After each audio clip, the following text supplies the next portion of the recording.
Hey, Catalyst crew. Welcome to Catalyst Corner, episode 84.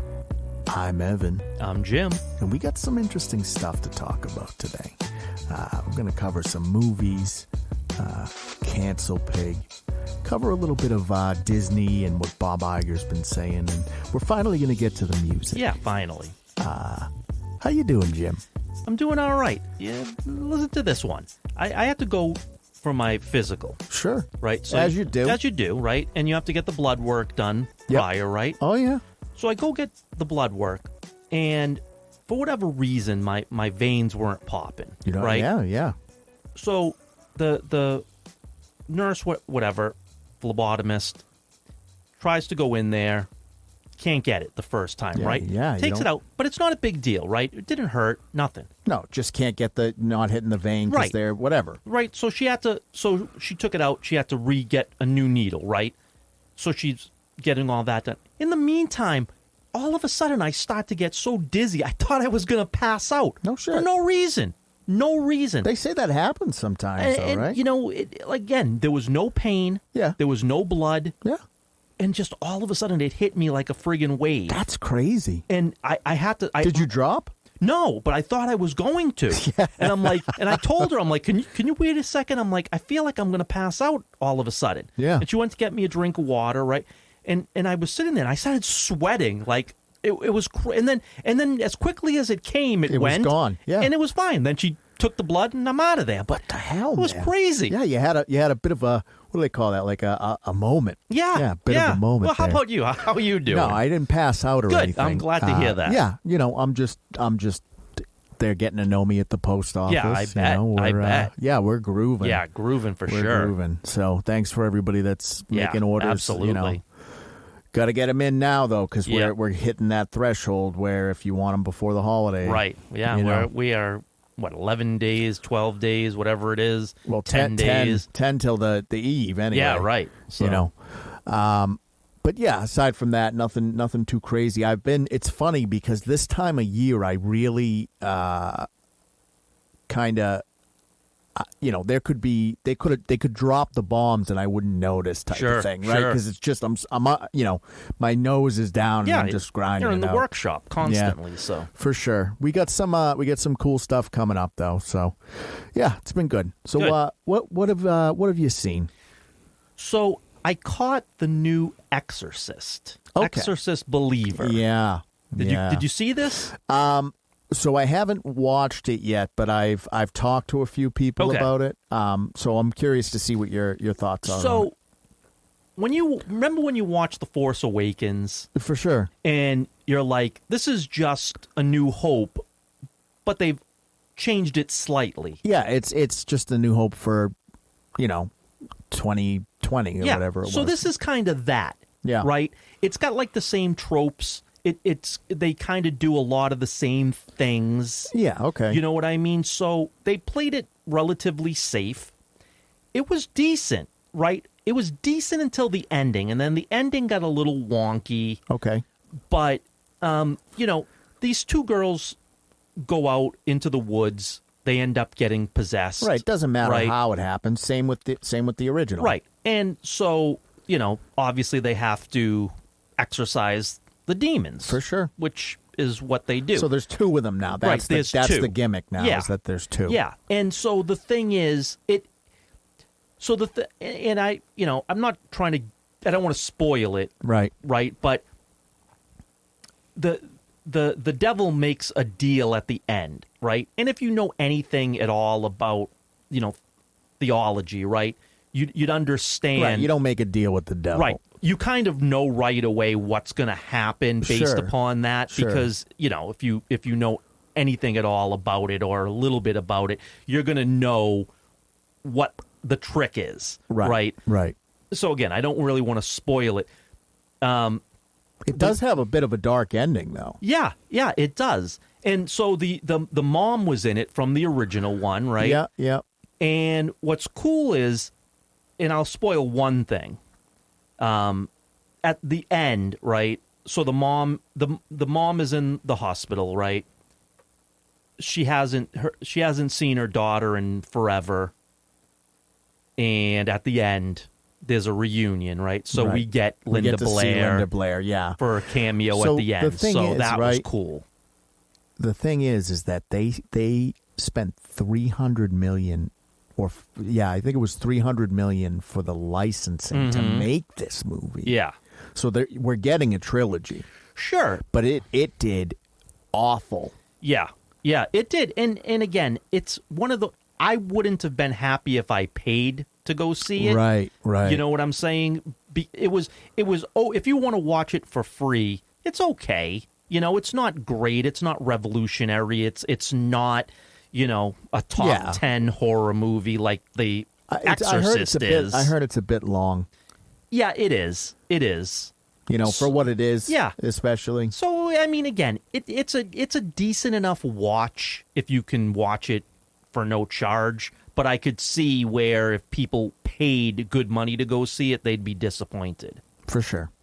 What about you? You catch anything? I did, actually. Nice. I thought it was the right thing to do because we're pretty critical. Okay. So someone sent me a screener of The Marvels. Oh. So I watched it. You did? I did. I watched it start to finish. It's not the worst Marvel movie I've seen. Oh, yeah? It's pretty boring. Yeah. I think what it suffers from the most, though, is kind of, the thing that we've been kind of talking about is none of it. Not only does it not feel earned, right? I don't know any of these from a cinematic standpoint. Obviously, from the comics, I do. Sure. But from a cinematic standpoint, I don't know any of these characters. Sure. So it's like, how do you expect me to care? Or if I do know them, my exposure to them was so limited. Like, I don't fucking care about the Skrulls and what happens to them. No. I really don't. No, but that was part of the whole problem with the movie is the excessive amount of homework you needed to do in order to be caught up to where this movie begins. Right. So the thing is, right, is they, again, it's not. What's the girl who plays Kamala Khan? I'm in. What's her name? Iman Vellani. Iman Vellani, yeah, she was fantastic. She's great. Which everybody says. I really like her. Good.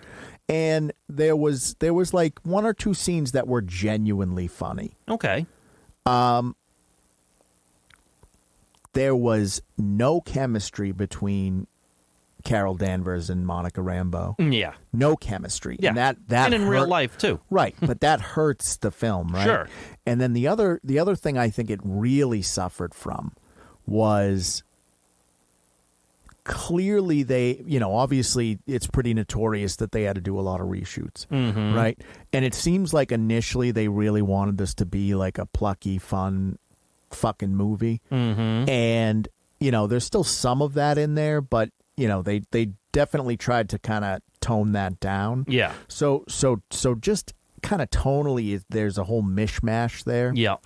And the pacing, everything is just very kind of in your face and, Nick Fury kind of takes a backseat again, right, which doesn't make a ton of sense and stuff like that. Yeah. And the villain, okay. Again, no one we care about. Right. Right. So, yeah, overall, boring. Relatively boring. The CGI was at best passable and at worst looked worse than, a AA video game. Yeah. So, those were the biggest points that I noticed. The story was just meh. Yeah, I mean, it just, one of those movies where they just shouldn't have made it. They made it for all the wrong reasons, and it shows that they didn't know what to do.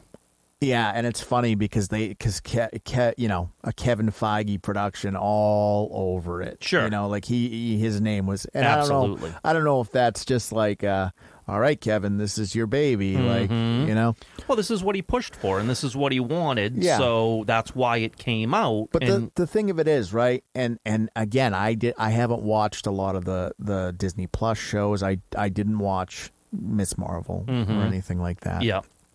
So I don't know if Monica Rambeau was in any of that. Monica Rambeau was in WandaVision.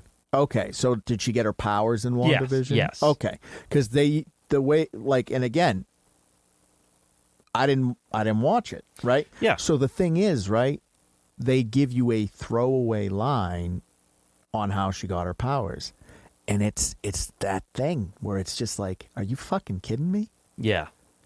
Well, this is where, and we can discuss more of it when we get to the Disney, but this is where you have to segregate the shows and the movies. It's because too much, right? It's, right. It's nobody way wants too much. Nobody wants that much. No, and if you miss something, if you don't catch the shows, then they're going to call back to it in the movies, and if you don't know what they're talking about, then big parts of the movie is going to make no sense. So to me, right, I think that the Young Avengers would make a good TV show. Like, I think if they wanted to lean into like that as a TV show with, Kamala Khan and but that's where it should be. Right. I definitely think that could work. I just don't think having it be the crown jewel in this cinematic universe is the way to go. No, that's a giant mistake. Yeah, I think it just doesn't. It's hard to get excited, and I know you get very passionate about MCU type of thing, and there were a couple of things I thought were kind of funny. The Marvel intro was all the ladies, which is whatever. But the thing I didn't like is I'll buy the ticket. I'll buy the, Captain Marvel, Monica Rambeau, Miss Marvel ticket, strong, powerful superhero women. I'll buy that ticket.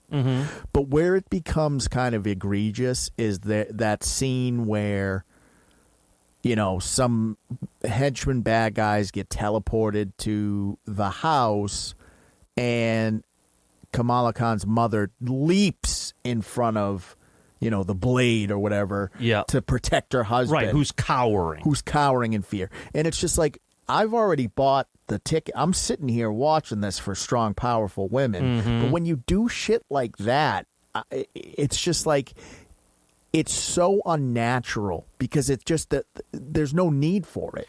Right. But, you're blatantly telling a lot of would-be audience this isn't for you when you do stuff like that, because people will take offense to that. But here's the thing, is not even coming at it from that sort of standpoint. It's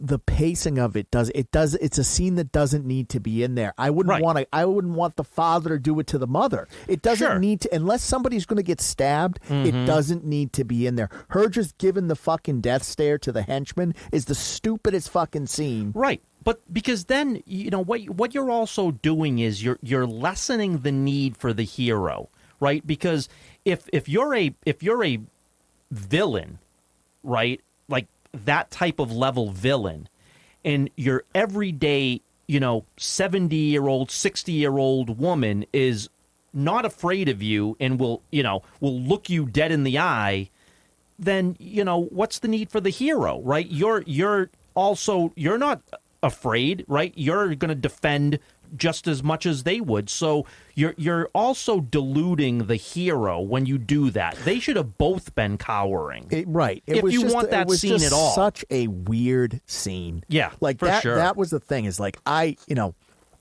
sitting down, I went in open-minded because I was like, look, I didn't really like Captain Marvel, the first one. Right. But I'm going to give it a chance. Sure. Sure. And again, there were just these weird things. And I know it seems nitpicky, but they take me out of the immersion. Right. So like the whole point is you got to keep, like, if you want me to get on board with these stories, you got to keep me in it. Right. And anytime you do something ridiculous, you lose me. Right. So, you want Nick Fury to take a back seat, that's fine. He has a couple of cool scenes, but ultimately pretty back seat, which doesn't make a ton of sense. Right. But whatever, I can roll with that. Again, the scene at the house, I thought that pulled me out of it. Right. Sure. And then, there's this fucking scene where they're all on the ship and Carol Danvers is doing the fucking Superman pose. And I'm just sitting there going like, nobody fucking stands like that in real life. This is the weirdest shit ever. Why are you standing like that? Mm-hmm. And it's things like that. You know what I mean? Yep. Like, and she doesn't look comfortable.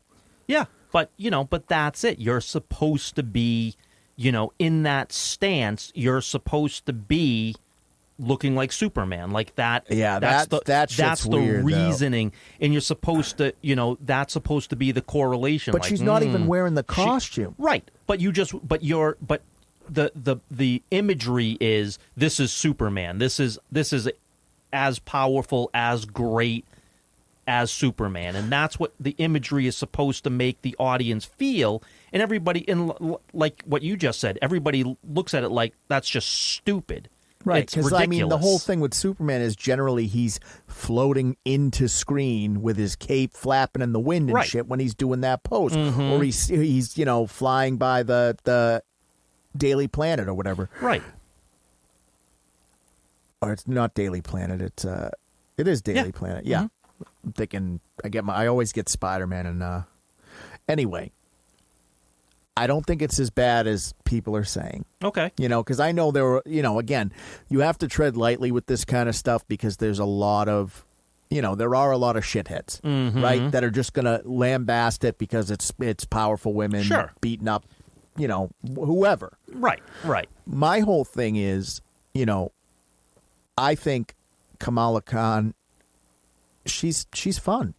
She's fun. It's fun to watch her geek out. It's fun to watch her get excited when she sees Nick Fury or Carol or, how enthusiastic she is about the situation. All of that works for me. Mm-hmm. But again, the villain meant nothing to me. The story is it's just another bullshit fucking quantum tear blah, blah, blah, blah, blah, that I can't relate to because, again, extraterrestrial shit, great. So, and the people that are affected are fucking the Kree and the Skrulls. The fuck? I don't care about either one of them. Right, exactly. So it's like, how can I get on? How can there even be any stakes for me? Yeah, there was no stakes. It was a no stakes movie. Right. And that, and again, with a villain that was as benign as could possibly be. And right. So, I mean, she was angry, but yeah. But I mean, again, there was nothing to it. The story there was no substance at all. It was a horribly written and directed movie. There was no substance and no style. Right. Exactly. But the thing is that like I said, it's not I didn't. After it was done, I was like, all right. Yeah, I mean, the best you can say about it is at least it was short. Sure, yeah. And like I said, there were a couple of scenes that were genuinely funny. Mm-hmm. But yeah, I don't know. It just, I don't think it works. Yeah. I really don't. It didn't work. It did not work for sure because it's the lowest ever. I wanted to watch it. I wanted to give it a fair shot. And that's fair. And that's fair to do. I mean, if we're going to come at these things, we have to be, and that's the thing. The things that we're talking about and the things that we're, issuing complaints about, we're also watching. We're not just taking other people's word for it and then going on that. We're spending the time to watch these things and review it and give it a fair assessment. For sure. And whether we like it or whether we don't, we might agree, we might disagree, but at the end of the day, we're giving it its fair due. But also, I just want to be clear, I want to like it. Yeah, absolutely. I do. Of course we do. I want to like it, but it's just, like I said, again, Kamala Khan was the best character in the film. And that's what everybody agrees with. She is a very charming presence. Sure. And, I'm down to see more of her.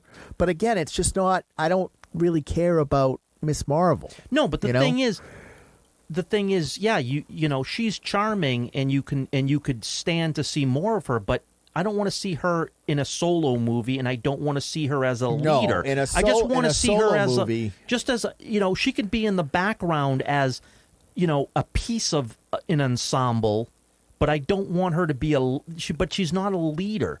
She doesn't have the cachet she doesn't have the fan base. She's not going to be able to lead anything. And even as charming as she is, people are not going to go to the movies to see her. They won't. No. So that was it. I thought it was good to kind of give that a watch. So what else you got for me? So there's something that's been going on where this happened about a week ago, and this one's going to raise my blood pressure a little bit as it has been. Oh boy. So a comic shop owner has a YouTube channel like we do. Sure. Talks about comics. Okay. Made a comment about how modern day comics are really affecting his shop because they don't sell. Okay. Because the modern day writers care more about inserting themselves in their social issues and their activism as opposed to being superheroes. Well, I think before you keep going, I think the biggest problem with that is because there were always social issues covered in comics. Sure. But the writers weren't inserting themselves. Right. So that's where I think, I'm okay with social issues being in comics because there always were. But the characters are who they are. Stop self-inserting your, Yeah, and we don't, not everything has to be a political agenda, things like that. No, not everything does. Right. But again, but that's what we're getting. There are lots and lots of examples in the past. Sure there is. So anyway, it was his opinion. Sure. You know what I mean? And again, as a shop owner, he sees the sales. Right. And he's reading the comics. Right. So exactly. So he has insight. Right. And so he has a right to his opinion. For sure. So what they've been now dubbed as the cancel pigs came at him. And the cancel pigs came at him not because they can dispute what he said, right? But so they started attacking the way he looks. They started talking about, he probably smells like piss. They start talking about, he's, the usual, he's a white supremacist, Nazi, what have you. The usual. Okay, racist, that type of thing. Right. Yeah. So here's what bothers me, and this is why I've been on social media dealing with it. This is somebody that we know, and this is a shop we've been to multiple times. The Comic Book Palace in Haverhill. Okay. Shop owner Glenn. I've been multiple times. I've been with my partner multiple times. He's always been very nice. He's a good guy. He loves what he does. He's been in the business for 30 years running this shop. For sure. Has a right to his opinion. And these people are coming at him saying all these god-awful things, but not truly about what he said, because what he said was accurate. Because, again, he's seeing the sales. Right. He's going by the figures that the industry is showing. Right. So they start attacking him as a person for, But I thought the whole, the whole point is to, accept everyone. Right. That's supposed to be. So Mark Millar comes out in his defense. Now, if you don't know who Mark Millar is, he's one of the top writing comic book writers there is. Kick-Ass, Kingsman, Secret Service, Wanted. This is the heavyweight. This guy is an executive at Netflix now. Comes out to his not only comes out to his defense, has him on his YouTube show. Wow. To talk to him about it. Ethan Van Sciver came out. Rob Liefeld came out. Oh, wow. The bigwigs came out. Well, the guys that are, heavy hitters in the industry, that have written stories that we all love. Right. So I've been interacting because my thing is this. I'm not just, jumping on the bandwagon. Again, this is a shop that is local to us. This is a shop that we've been to. This is a shop where this guy is a good, honest guy who just loves the business. And to be attacked for his point of view that wasn't any hot take, was just like, I just want to read a Peter Parker I don't want to read I don't want to read Miles Morales. I want to read Peter Parker as Spider-Man, and the way just going on superhero adventures. That's what I want.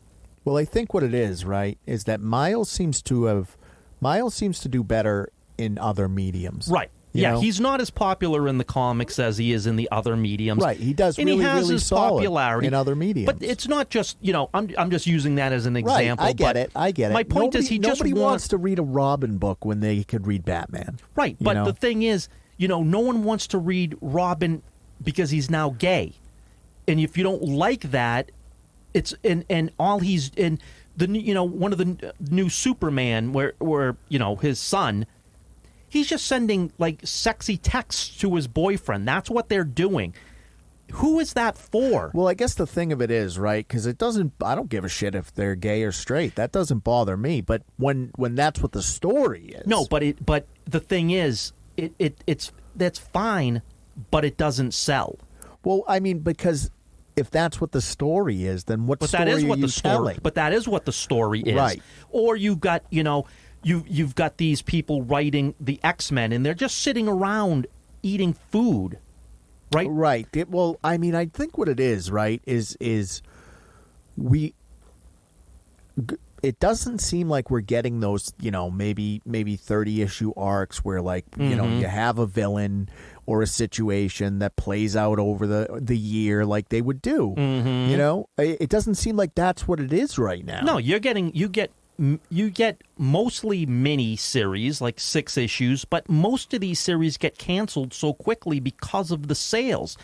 And again, he's right in what he's saying. He's a store owner, right? It's not like he's just some guy out of the woodwork. Right. He sees what sells. He talks to his customers. He talks to them about what they like, what they don't like. He sees what sells. He sees what people want and don't want, and he has his opinion, which happens to coincide with, the multitude of opinions of the buying fan base. And so, to get attacked on that level, to start making fun of someone's physical appearance or start talking about a shop that they've never been to, I take great umbrage in that because I have been to the shop and I have spoken to this shop owner and I know what type of person he is. Well, I just think it's, this is our community. Right. And again, like, if you're not part of this community, fuck off. Right. For sure. Or if most of these people don't even want to be part of the community.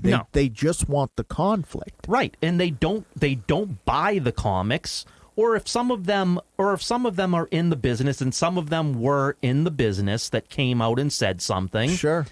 They also have no sales to speak of. And so the Mark Millars and the Ethan Van Sciver's and the Rob Liefelds are like, Wait, they were in the business saying that he smells like piss? Yeah, some of these people are actually comic book pros. I got to tell you, if I was an executive and I imagine, they were working for one of either DC or Marvel. Most of them are gone. Yeah, they should be. They absolutely should be. But you've let this infestation in the big two happen, and this is the result. You've created these cancel pigs that just want to go about canceling people that differ from their opinion. Right. And, you're going to sit there and you're going to use your diversity as the shield to say, it doesn't matter if my comics don't sell. It doesn't matter if, the sales are in the toilet. I'm going to use my diversity, and if you try to get rid of me, I'm going to come at you through my diversity. And so they've got the big two scared to the fact that they allow this shit to go on, and it continues to happen. And so some of the bigwigs in the industry have said, you know what, we're taking it fucking back. So Mark Millar has dubbed them cancel pigs. That's where the name comes from. And he's been on a one-man mission, and others, like I said, are joining in. But again, these aren't just suits, right? Right. These are heavy hitter industry veterans exactly. that have written incredible stories. Right, that have tremendous success within the business. you know, and they're saying, no, you know, you are wrong. This guy is 100% right in the fact that you know, again, and even if he wasn't right, who the fuck are you to attack his character and his personal appearance? Which, again, you don't know his character, and you don't know his shop, and you don't know how he conducts himself. But you pieces of shit go out there and start, you know, making this where you actively try to make this 30-year plus shop owner. You want him to go out of business. You actively tried to make it so he would try, you know, that you could close his doors, and fuck you that's not going to happen.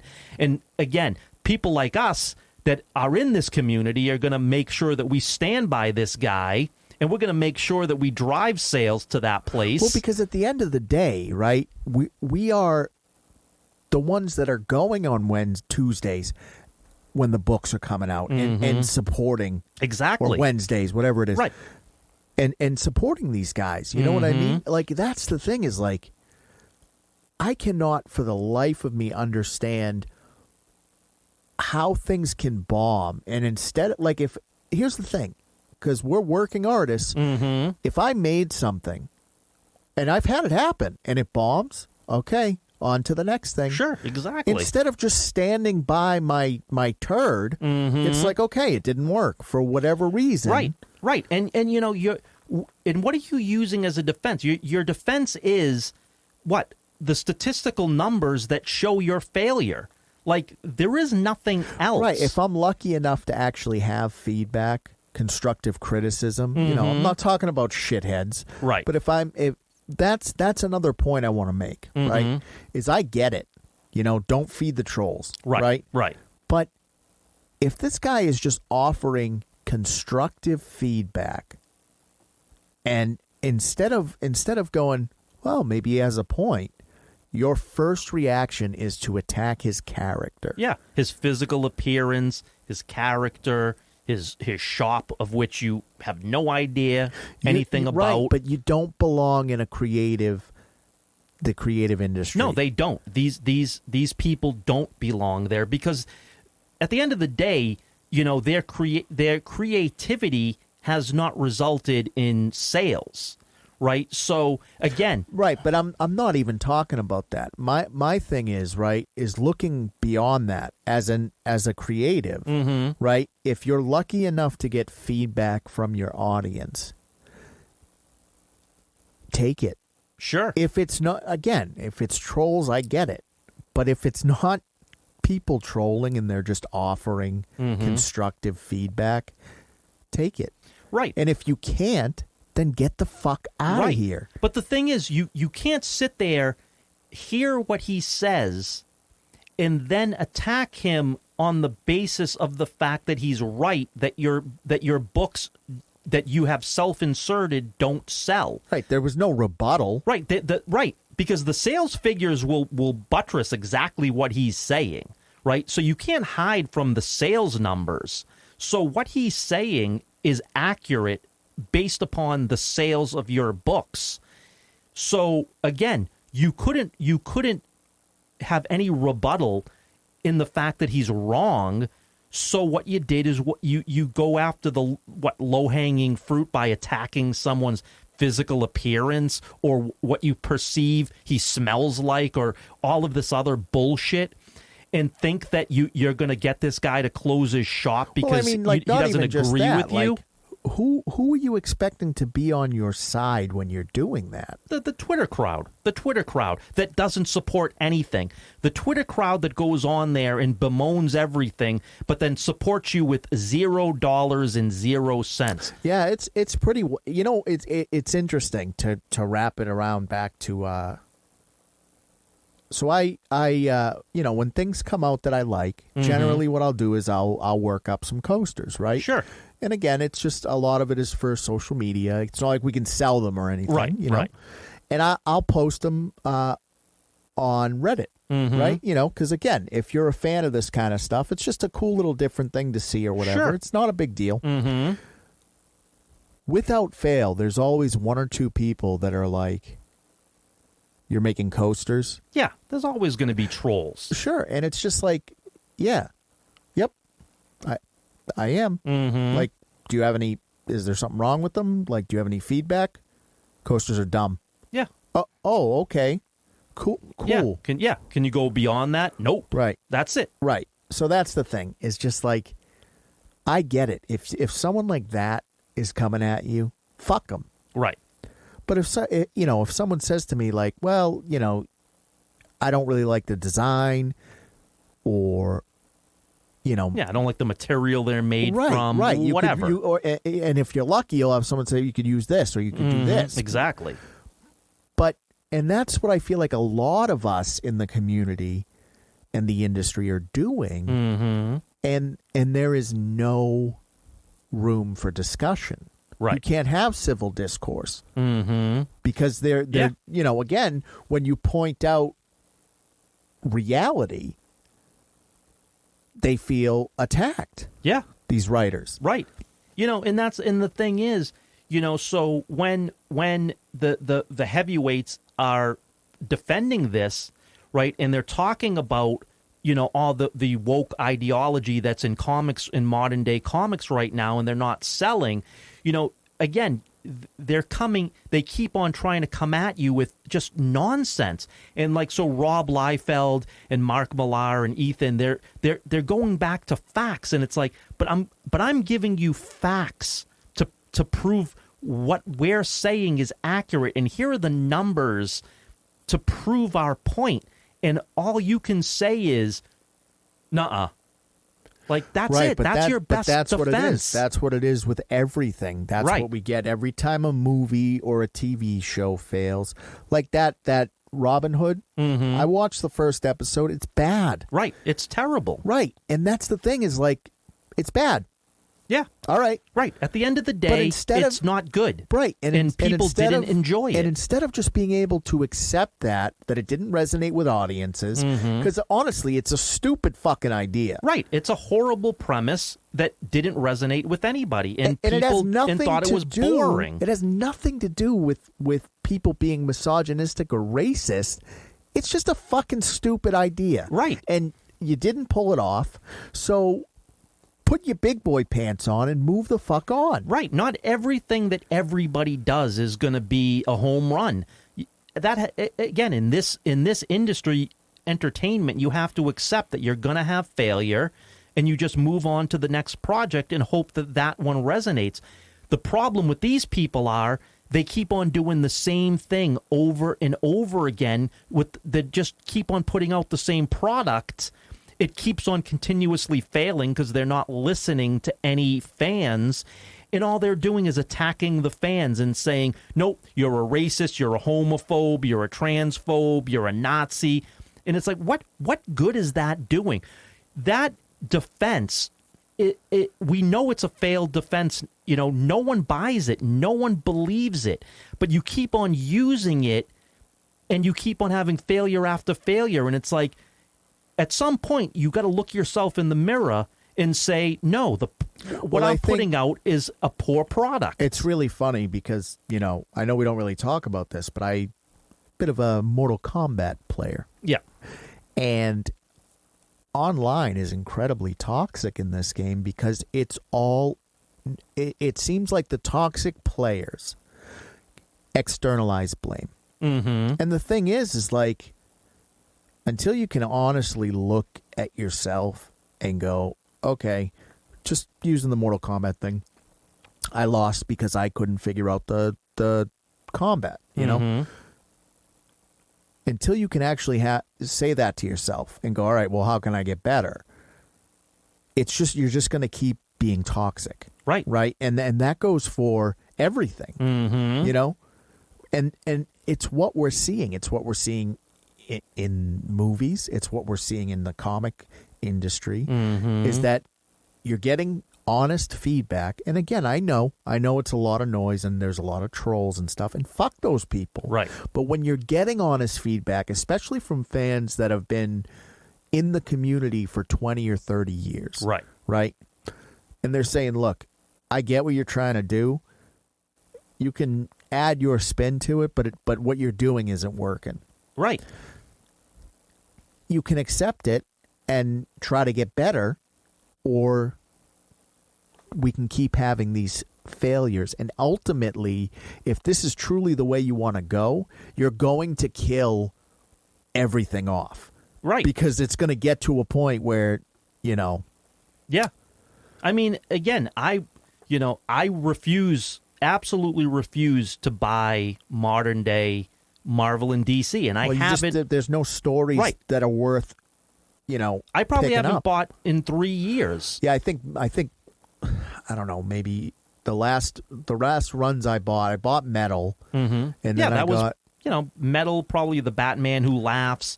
And right then around what was the one with Scarecrow and the End of the World or whatever, that little 3-series run? You know what I'm talking about? No. You don't know what I'm talking about? No. It was like a apocalypse, end of the world. You talking about White Knight? Or no, White Knight wasn't. Oh, no, that was Azrael. It was the one where like the Scarecrow's head was in a jar and shit. Oh no, the Joker's head. The Joker's head was in a jar. Yeah. Shoot, I know, right? I can't think of the name of it right now, really but I know what you're too. talking It was about. a good but again, story. we're talking about 3-4 years ago. But that's what I'm saying. And that was, and that was what's going on with the Black Label? Nothing. They pretty much haven't done anything with it. We haven't seen anything from No, that. they're talking about rebooting Vertigo again and moving it to that again. Who knows? But the problem, like I said, the thing is, DC and Marvel comics don't sell. But the what sales does show sell? that. You know what does sell? Spawn. Sure. Absolutely. And you know why it sells? Because Todd McFarlane knows who his character is, and he makes sure that the stories are in line with who Spawn is. Right. And there's a Spawn universe. He's selling 3 to 4 different titles right now, and they're all doing relatively well because he's grooving. He knows what the fans want, and he's putting out these books for the fans. Right. You know what I mean? And again, there are social issues that are being tackled for sure. There are political issues that get tackled for sure. But the thing is, you're not picking a side. You're not picking a side and constantly berating the other side with your point of view. Or if you're just tackling Al Simmons issues. wouldn't pick that side, you're not picking that side because that's not what Al Simmons would do.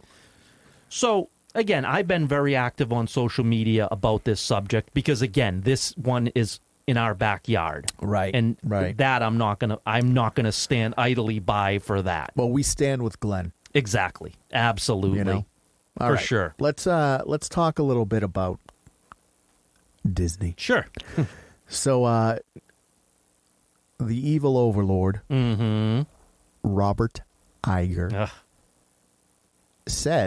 he came out and said, we've been putting the message first. He said it. He said the quiet part out loud. He said it. And we're not going to do that anymore. Yeah. Right. I know. Sure. I know. It's the same bullshit over and over again. But at least he's acknowledging it. Well, at this he had point. to because the SEC filing made it so he had to disclose to the shareholders why the shares are so down and why the stock is low. That's why. Right. Right. And he had to admit the reason. So now that you've admitted it, I see no benefit. Like, how can... You know how I feel about corporate and art. Mm-hmm. I've been very clear about this, but I'm just living in the world, trying to make it. How can, as a shareholder, you hear that and go, like, if I'm a shareholder, especially one of any weight, I'm going, well, this shit needs to change immediately. Well, that's why today Nelson Peltz and someone else elected themselves to go on the board to take over because they're going to have a proxy war, which is pretty much going to at some point probably force Iger out because you have actively hurt I don't the think shareholders. I don't think Iger is going to be able to fix this. No, I don't think he's the man for the job. But the thing is, he's the man who put this in place. Sure. So he can't fix what he believes in. He believed that this was the direction, and he wholeheartedly supported it. I've said this, and I stand by it.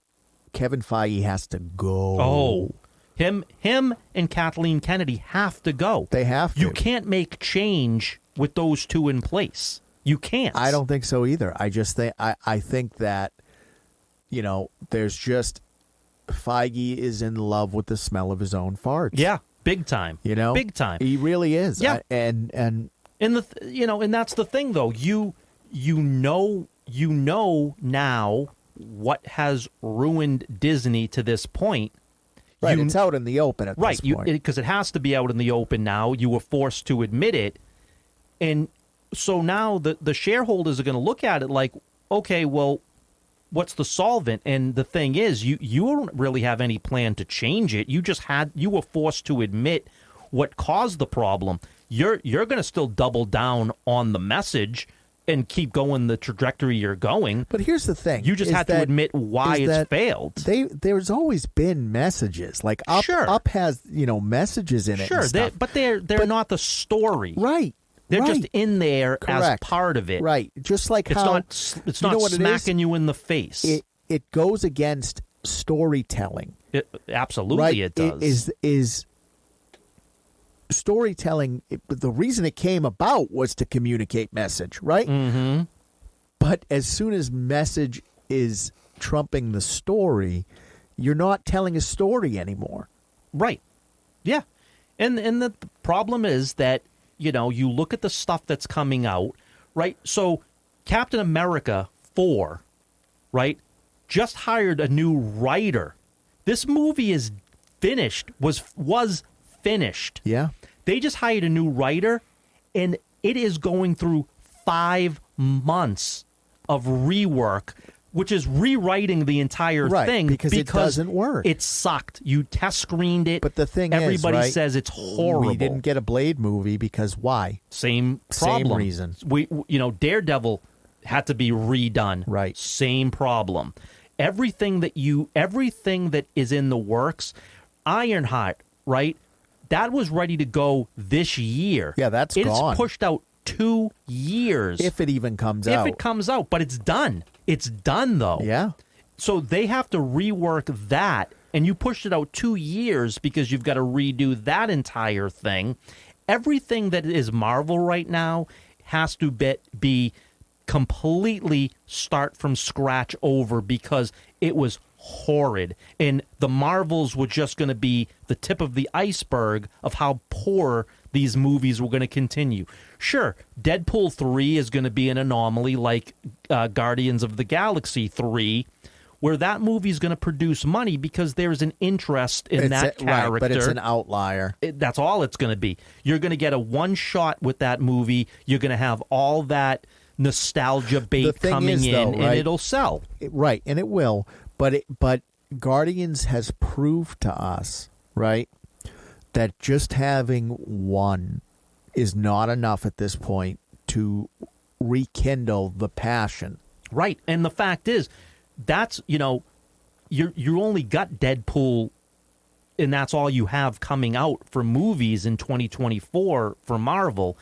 And so you're going to go a long stretch before you get there. That's going to come out, and then you're going to have a long stretch before the next one. And any goodwill and any fun from Deadpool is going to be long gone by the time that next movie rolls around. And if and again, No Way Home was a good movie, right? We all loved No Way Home. Yeah, great. Again, it was nostalgia bait, but it was fun. It was a nostalgia bomb, for sure. Coming off of Endgame, though, that was fun. And you still had a lot of goodwill. And then you started churning out Phase 4 and 5, and all of that goodwill was gone instantaneously. And the same thing is going to happen with Deadpool. You'll get some people to see it. It wasn't instantaneous. It wasn't. It took flop after flop after flop to lose the fans. No, but it started decreasing pretty quickly. It did take flop after flop to get to where we are now. But a lot of people checked out. A lot of people said Endgame was it for them. They were done on their Marvel journey, and people moved on to other things. Sure, there was going to be a lot of diehards that remained and were going to continue to remain. But then you alienated more, and the next movie you alienated more. Well, I think now you have no fans. I think the biggest misstep in going down the route and choosing the characters you chose is none of these characters have a big bad that you can rally behind. No. So without that, right, without the Thanos level threat, there's no reason to have interconnected movies. Right. And you picked, I mean, again, you put your money on Kang, which, here again, in the comics, Kang is not popular. He is a D-list villain. Yeah, nobody cares about Kang. No one gives a shit about Kang. So again, you picked the wrong villain. You are going to D, E, and F level characters that no one gives a shit about. And so, again, the people that know comics don't care about these characters, and the people that don't know the comics, they tuned in and they're like, this is awful. This isn't Iron Man, I think, Captain America fun anymore. Quantumania might be the worst. Sure, it could very well be. Again, Black Panther, I think, was very long. It wasn't a terrible film, but it was very, very long. Yeah. With shitty CGI. Sure. And I just think Quantumania with the fucking MODOK and just the awful CGI, Kang just being lame. Yeah. Yeah. And I mean, again, I've made my point before that I think Jonathan Majors sucks as an actor, at least in the Marvel universe. He could be good in other things, but as Kang, he is awful, awful, awful. And so you take a character that no one likes and put an actor that is horrible in the role, and this is what you get. Like you just mentioned, though, like with Aman Vellani, everybody hates Miss Marvel, the character, but at least she is a charming actor that people can get behind. With Kang, you have neither. You have a character no one likes with an actor that no one likes. Right. I mean, with Thanos, you had Josh Brolin, and I mean, there was such a gravitas to that. And that's the thing. The big level villains. You had actors. You had the characters that people cared about, but then you had actors. I mean, again, if you did more with, say, Willem Dafoe as Green Goblin, you're going to do a lot of success. Yeah, with or something Alfred like Molina that. as You'll have a ton of success there. That's the thing. And even Thomas Hayden Church as Sandman. Sure. Like, again, you have these actors that are pros, and have already nailed it. Mm-hmm. But what's crazy to me is that they went Kang over Doom. Yeah. Like how do you do that? Yeah, Kang over Doom, Kang over Galactus. Right. There were so many other big name villains and that the thing you could is, have introduced. At the end of the Marvels, the end credit scene had Beast, right? Mm-hmm. And it's just like, oh, okay. Yeah. Like, what does that mean? What are we doing? But the thing is, but this is what you're not clarifying, right?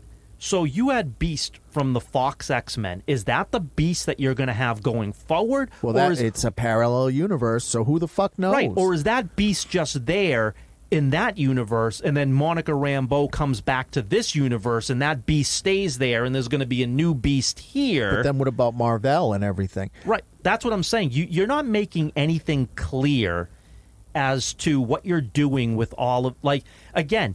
So, because I don't think they actually know. No, and that's the problem. Kevin Feige did not know what to do with the multiverse. He heard a concept from somebody, because I guarantee it wasn't him. Heard a concept from somebody, ran with it without knowing what it is or what to do with it, and then backed themselves into such a corner that they don't know how to get out of. And so now you don't even know what the hell's going on. Like, okay, yeah, we're going to... everything is connected, and we're going to have all these... you're talking about every, in Deadpool coming in, every former Marvel show. It stops being about the characters, and the multiverse becomes the main character. Right, and that's been the problem. And nobody fucking cares about the multiverse. So that I think is ultimately, the biggest sin, is that instead of focusing on the characters... Mm-hmm. Our main character is the multiverse. Yeah. Like, hey, if you wanted to have the multiverse where, you introduce the Council of Kangs, and now you have, Kang is the villain to every movie, but it's a different version of Kang. Yeah, that could work. Okay, that's fine. Like, you use the multiverse to unleash the Council of Kangs, and now that's the threat in this universe. Okay. But that's not what you're, but that's not what you're doing. But I think one of the bigger mistakes even was that they wanted to rope in TV shows. Mm-hmm. Yeah, that was a giant misstep. You can make TV shows, but they should be separate. They should always be separate. And the thing is, right? Did you watch Agents of S.H.I.E.L.D.? No. Neither did I. No, because that was boring as shit. Right, but the thing is, right, is that Agents of S.H.I.E.L.D. would take things, if something happened in the cinematic universe, it happened in Agents of S.H.I.E.L.D. Right. But Agents of S.H.I.E.L.D. didn't change a fucking thing. No. But if you want, the thing is, if you want to, because, when the DCU kicks off, they're going to do the same thing, where TV shows and movies. But it's foolish only but if you do one a year, fine. Like if you do one TV show a year and that TV show factors into movies, okay, that's not asking too much.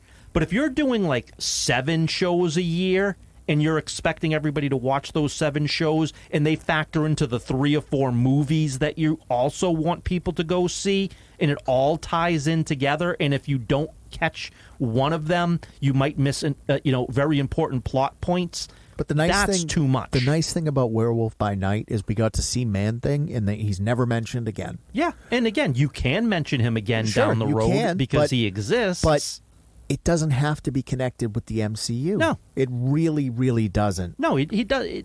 Again, you can be running parallel stories. Everything doesn't have to be the main story. Right, and it was much more enjoyable that way. Because for sure. Again, you don't have to be like, all right, well, how does this connect? And how is this going to affect the movies? And right. Again, having not seen a lot of the TV shows and watching the Marvels, I'm sitting there going like, I don't care about any of these people. Right. But it was everything. Like, if you didn't watch WandaVision, you didn't know a tremendous amount of plot points for Doctor Strange in the Multiverse of Madness. Right. So you had to invest that time. Otherwise, there's a lot of things that don't make sense. Right. Because they're not going to re-explain it to you. They're expecting you to do your homework. And if you don't, that's on you as far as Feige feels. Right. And I think he thought people were going to. Right. He thought that. Well, nobody did. No. And again, he put out characters that weren't, that what people wanted in a lot of cases. Again, if you put out like 2 and said, I'm going to put out 2 shows, these shows will be interconnected to upcoming movies, but, again, but the thing it's going to be like right, 6 hours of your life. The thing is, right, with like the Loki show, the reason I think that has such positive feelings about it is because it's a branch of the MCU, but it's really not I know it introduced Kang in the end of the first season, but it doesn't, there's nothing, you don't have to worry about it affecting the MCU. No, but I mean, it did have, it did lead into Quantumania, right? Yeah. There was, but here's the, but then you had Loki season 2, which didn't do particularly well. No, you lost over 50% of your viewing audience. But I heard it wasn't bad. Yeah, but the problem here again is you had to watch Loki season 1 and Ant-Man and the Wasp Quantumania to make sense on. Right. Loki season 2. Again, it's homework. It's expecting people to spend that much time with your product, and you're giving an inferior product to boot. Right. If they were doing this shit back when they had Iron Man and Captain America and the heavy hitter Spider-Man, and you wanted us to watch those things, yeah, you'd have a better chance. Right, you'd have a much better chance of people tuning in. But, people aren't going to spend 8 hours with She-Hulk and 8 hours with Miss Marvel and 8 hours with Loki. Right, and they're not going to. And if you write the movies around that, then people that don't do that show up aren't going to like it. Right, exactly. All right. Let's put this one to bed. We'll get to the music someday. All right. Jim, as always. Yeah. What's going on? Well, I got finished up on chapter 2 of my webcomic Eva. We're going to, get that finalized and, keep an eye out on the social media. because we're going to be getting that up to be read very soon. Very exciting. All right, guys, so that's episode 84 of The Corner. You know where we're at. CatalystCrafting.com is the main website. Catalyst Creations NH is the Etsy store. Again, appreciate all the holiday orders. Absolutely. And if you want to get something before the holiday, you got to, like I said, the threshold is coming. We're going to be at Arisia in January, January 12th, that weekend, down in Boston at the Westin. So if you guys want to see what we got cooking over there, we'll have some cool products, and always happy to talk to you guys about pop culture. Got to meet a bunch of people at the last one, and hopefully we'll meet more of you guys down there. But what do you guys think? I mean, how do you did you watch the Marvels? I'm curious to see what your opinion is of it. Do you support Glenn? You should. Or do you side with the cancel pigs? How do you feel about what Iger said about the message being the most important thing? I mean, do you think that that's insane? Do you think that it's making everything shittier? Or do you want them to keep pushing the message? Let us know in the comments. All right, crew. We'll catch you on the next one.